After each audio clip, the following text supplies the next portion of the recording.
আসসালামু আলাইকুম viewers, welcome back to my channel মুনের রান্না শৈলী।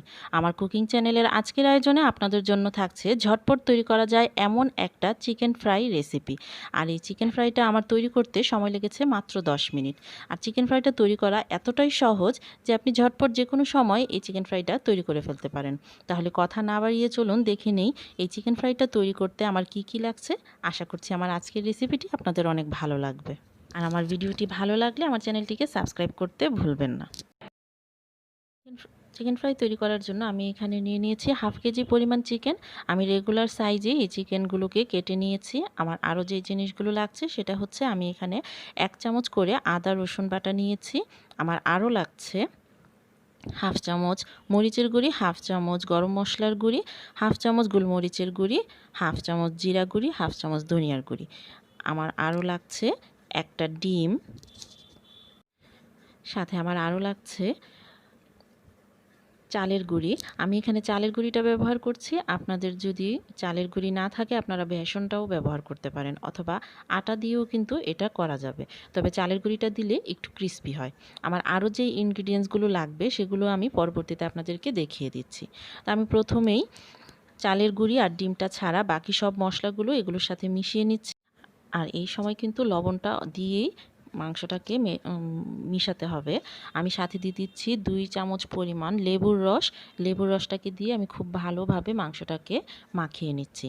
আর মাংসটাকে এত ভালোভাবে মাখাতে হবে যেন সবগুলো মশলা মাংসের ভিতরে ঢোকে।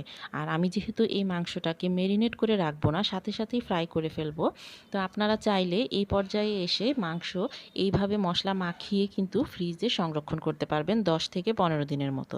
পরবর্তী স্টেপগুলো ফলো করে জাস্ট ভেজে নিলেই হবে। তা আমার মাখানো হয়ে গিয়েছে। তো আমি যেহেতু মেরিনেট করে রাখবো না, সেই ক্ষেত্রে আমি এখন এর সাথে মিশিয়ে দিব ডিম, আর সাথে দিয়ে দিচ্ছি 4 টেবিল চামচ চালের গুঁড়ি। আমি এখানে 4 টেবিল চামচ চালের গুঁড়ি নিচ্ছি। পরবর্তীতে প্রয়োজন হলে আমি আরও 2 চামচ অ্যাড করে নিব।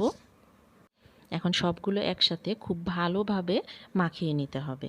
তো আমার মাখানো হয়ে গিয়েছে। এখন আমি পরবর্তী স্টেপে চলে যাব চিকেনগুলোকে ভাজার জন্য। আর সেই জন্য আমি চুলায় একটা কড়াই আগেই বসিয়ে দিয়েছি এবং তেলটাও প্রায় গরম হয়ে গিয়েছে। তো তেলটা কতটুকু গরম হয়েছে সেটা চেক করার জন্য আমি সামান্য পরিমাণ বেসনের ফোঁটা একটু দিয়ে দিলাম।